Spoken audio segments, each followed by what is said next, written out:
Hello दोस्तों, कैसे हैं आप लोग। आशा करता हूँ आप लोग अच्छे होंगे और अच्छे से स्टडी कर रहे होंगे। दोस्तों, आज की इस वीडियो में मैं आप लोगों के सामने लेके आया हूँ गणित कक्षा 10 मैथमेटिक्स का एक्सरसाइज 1.2 का क्वेश्चन। 1.2 का पहला वाला क्वेश्चन जो कि बहुत इंपॉर्टेंट क्वेश्चन होने वाला है। ठीक है, तो बहुत से लोग बच्चे कमेंट कर रहे थे कि सर इस क्वेश्चन को ध्यान से बताइए, मेरे को समझ में नहीं आ रहा, थ्योरेटिकल चीजें इसमें ज्यादा आया।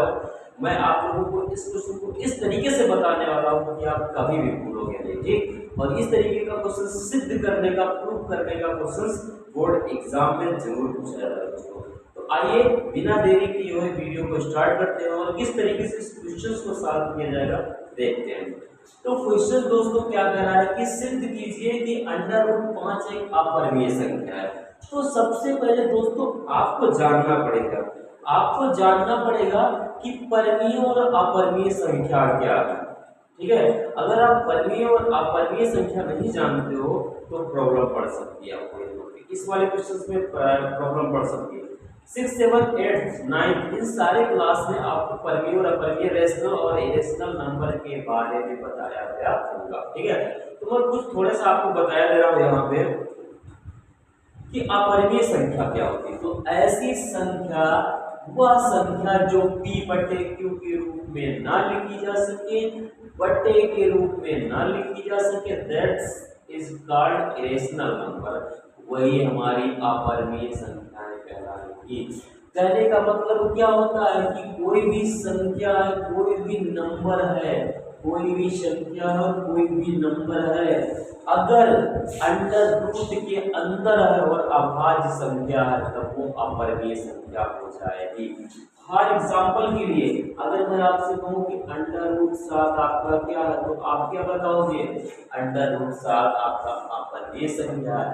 ठीक उसी प्रकार से √5 अगर मैं आपसे कहूं कि भैया √5 अपरिमेय है कि परिमेय है, तो 5 तो अपरिमेय संख्या होती है, 5 हमारी क्या होगी? अपरिमेय संख्या होती है। ठीक है, लेकिन सॉरी 5 मेरी क्या है? 5 अभाज्य संख्या है। ठीक है, लेकिन वो अंडर रूट के अंदर आ गई तो वो अपरिमेय संख्या फिक्स हो जाएगी।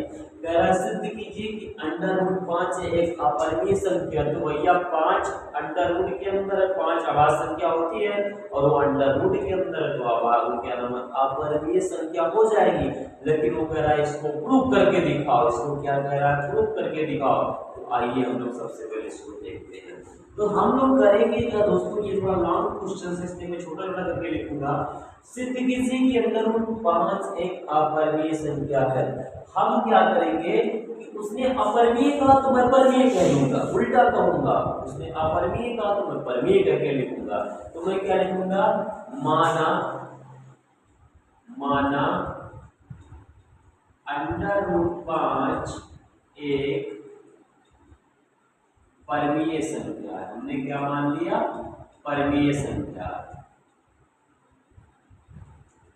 माना √5 हमारा क्या है? परिमेय संख्या। इसको मैं यहां से इधर लिखूंगा।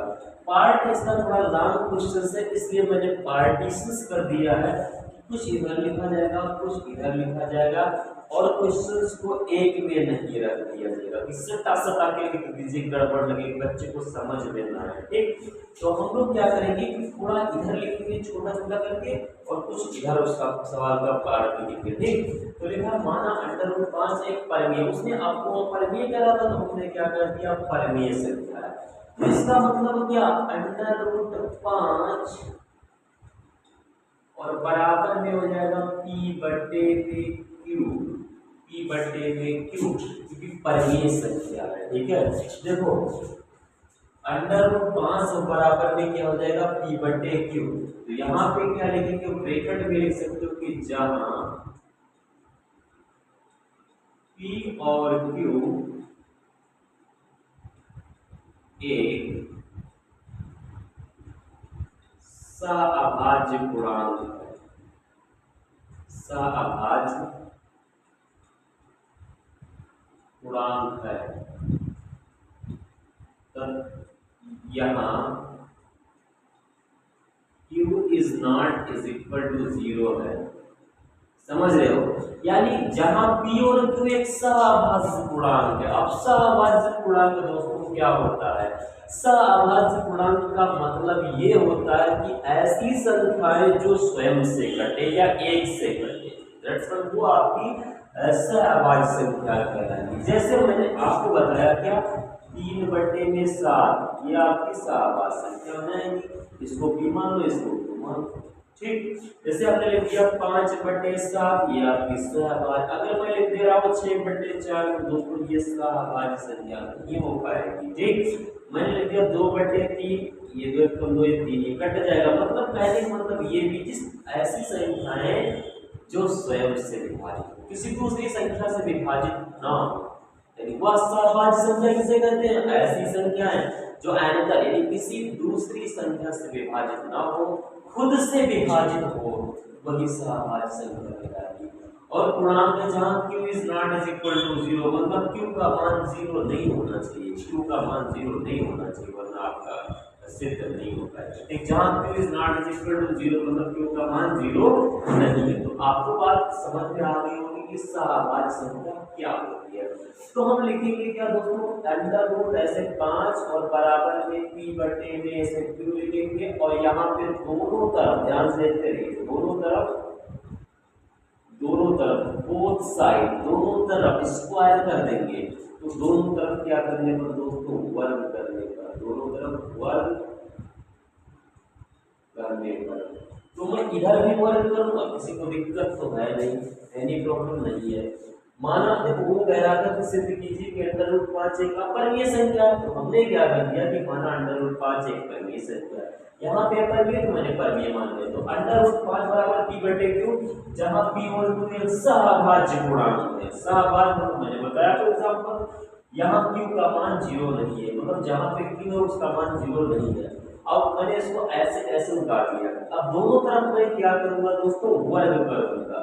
तो वर्ग करने का मतलब क्या है कि भैया अंडर रूट 5 का स्क्वायर और बराबर में p बटे में q का स्क्वायर, p बटे में q का स्क्वायर, ओके, कोई दिक्कत नहीं होने वाली। यहाँ से जब इसका वर्ग करोगे तो 5 हो जाएगा, और बराबर में इसका हो जाएगा p स्क्वायर बटे में q स्क्वायर, ठीक।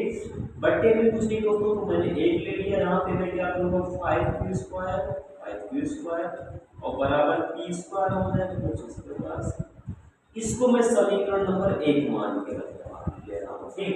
अंडर रूट 5 का स्क्वायर तो 5 ही होता है, सबको पता है कि अगर अंडर रूट के अंदर कोई भी संख्या अगर इसका आप वर्ग करने जाओगे, इसका आप स्क्वायर करोगे, तो दोस्तों उसका वही हो जाता है 3 अंडर रूट 7 का अगर आपसे कोई वर्ग पूछे आप क्या कहोगे, केवल 7 होता है। ठीक उसी प्रकार से अंडर रूट 5 का वर्ग केवल 5 होगा दोस्तों, कितना होगा 5 होगा, तो मैंने 5 लिख दिया। फिर p का स्क्वायर p स्क्वायर हो जाएगा, q का स्क्वायर q स्क्वायर, तो p स्क्वायर बटे q स्क्वायर, ठीक। अब इसके बटे में कुछ नहीं था तो मैंने 1 लिख लिया। 5 को q स्क्वायर से गुणा करा तो 5q स्क्वायर बराबर था, बराबर p स्क्वायर को 1 से गुणा करा तो p स्क्वायर कम p स्क्वायर बराबर 1, और ये समीकरण नंबर हमारा क्या हो जाएगा 1 हो जाएगा, ठीक। अब हम लोग क्या करेंगे, इसको अगर और प्रूफ करने जाए तो हो जाएगा q स्क्वायर बराबर हो जाएगा p स्क्वायर और बटे में 5 हो जाएगा, p स्क्वायर बटे में 5 हो जाएगा। अब मैं यहाँ से लिखूंगा क्या कि यहाँ पर p स्क्वायर 5 से विभाज्य है, इसका मतलब मेरा क्या है कि p भी 5 से विभाज्य हो जाएगा। इस क्वेश्चंस के अंदर दो कंडीशंस बनेगी, और दोनों कंडीशन को रख के मैं इसको अपरिमेय संख्या दिखा दूंगा, ठीक। तो ये चीज मेरा हो जाएगा, ठीक है। तो मैं यहाँ से करूंगा क्या कि लिखूंगा सिर्फ थ्योरेटिकल चीजें लिख दीजिए, यहाँ पे लिखूंगी, यहाँ p स्क्वायर 5 से विभाजित है, 5 से विभाजित है, तो p भी 5 से विभाजित होगा, 5 से विभाजित होगा, तब p का एक गुणनखंड, p का एक गुणनखंड, तब p का एक गुणनखंड 5 भी होगा, 5 भी होगा, तब मैंने क्या मान लिया कि जो मेरा p है उस p का एक फैक्टर 5 भी होगा। क्यों? क्योंकि जब p स्क्वायर 5 से विभाजित है तो p जो बचेगा वो भी 5 से विभाजित हो जाएगा। तो यहाँ पर इस तरीके से हमने लिख दिया, तब p का एक फैक्टराइजेशन 5 भी हो जाएगा। p का एक गुणनफल दोस्तों कितना हो जाएगा? 5 हो जाएगा। ठीक है, p का एक गुणनफल कितना हो जाएगा? 5। यानी मैं लिख क्या सकता हूँ? मैं लिख सकता हूँ कि p बराबर मेरा कितना 5 और यहाँ पे r लिख दो, m लिख दो, n लिख दो, देयर इज नो प्रॉब्लम। तो मैं लिख दे रहा हूँ p बराबर 5m लिख दिया, कोई दिक्कत नहीं है, कोई भी बीजीय व्यंजक आप यहाँ पे बैठा सकते हो, देयर इज नो प्रॉब्लम। ठीक, ओके। तो p बराबर कितना हो जाएगा? 5m। अब p का मान उठा के रख देंगे भैया समीकरण 1 में। क्वेश्चन तो डिफिकल्ट है, क्वेश्चन में आना आपको बता दे रहा हूं डिफिकल्ट है, इसको समझना पड़ेगा, 3-4 बार प्रैक्टिस करना पड़ेगा इस सवाल का, तब आप जाके समझ पाओगे। ठीक है, तो p बराबर कितना हो जाएगा? 5m। अब p का मान उठा के रख दो समीकरण 1 में। तो मैं क्या लिखूंगा? p का मान ऐसे लिखो, p का मान समीकरण 1 में रखने पर, तो समीकरण 1 ये मेरा क्वेश्चन था, सिद्ध कीजिए कि √5 एक अपरिमेय संख्या है, ये मेरा सॉल्यूशन है। ठीक, तो p का मान समीकरण 1 में रखने पर, समीकरण 1 मेरा है 5q² बराबर में कितना? p²। तो ऐसे लिखेंगे 5q² और बराबर में p के स्थान पे 5m² हो जाएगा इस तरीके से। ठीक, तो मैं यहाँ से इंप्लाइज दैट कर चलूँ 5q² बराबर 25m² हो जाएगा। ठीक है, 25m²। तो यहाँ से भैया जब आप m का मान निकालने जाओगे तो m² बराबर हो जाएगा 5q² और बट्टे में कितना? 25। 5 कम 5 50 25 हो जाएगा। तो मेरा कितना हो जाएगा? m² और बराबर भी कितना हो जाएगा? q² और बट्टे में 5 हो जाएगा। फिर सेकंड कंडीशन से ही बन जा रहा है। ठीक, तो फिर मैं यहाँ पे क्या लिखूंगा कि यहाँ q² 5 से विभाजित है, 5 से विभाजित है, तो q भी 5 से विभाजित होगा, 5 से विभाजित होगा। इस तरीके से आप लिख सकते हो। यहाँ जो मेरा q² है 5 से विभाजित है, तो q भी मेरा किससे विभाजित हो जाएगा? 5 से विभाजित हो जाएगा। यहाँ q² 5 से विभाजित है तो q भी 5 से विभाजित हो जाएगा, ये चीज आप समझ लीजिए। ठीक है, q² 5 से विभाजित तो मेरा q भी 5 से विभाजित हो जाएगा। ठीक, कोई दिक्कत नहीं। इसका मतलब क्या? ये मेरा स्थिति नंबर 2 हो जाएगा। स्थिति नंबर मेरा 1 फर्स्ट ये था, कहाँ गई स्थिति नंबर 1? स्थिति नंबर 1 मेरा ये पहला स्थिति ये हो जाएगा, ये पहली स्थिति थी और ये दूसरी स्थिति है। ठीक है, दोनों कंडीशंस यहाँ पे हमने दिखा दिया। तो मैं लिखूंगा क्या? स्थिति 1 व 2 से स्पष्ट है, स्थिति 1 व 2 से, स्थिति 1 व 2 से, 1 व 2 से स्पष्ट है कि p/q एक परिमेय संख्या नहीं हो सकती, परिमेय संख्या नहीं हो सकती है। इसलिए √5 एक अपरिमेय संख्या है, अपरिमेय संख्या है, अपरिमेय संख्या है। इस तरीके से तो आई होप आप लोग इस क्वेश्चन को समझ चुके होंगे किस तरीके से इस तरीके के सवाल को हल किया जाएगा।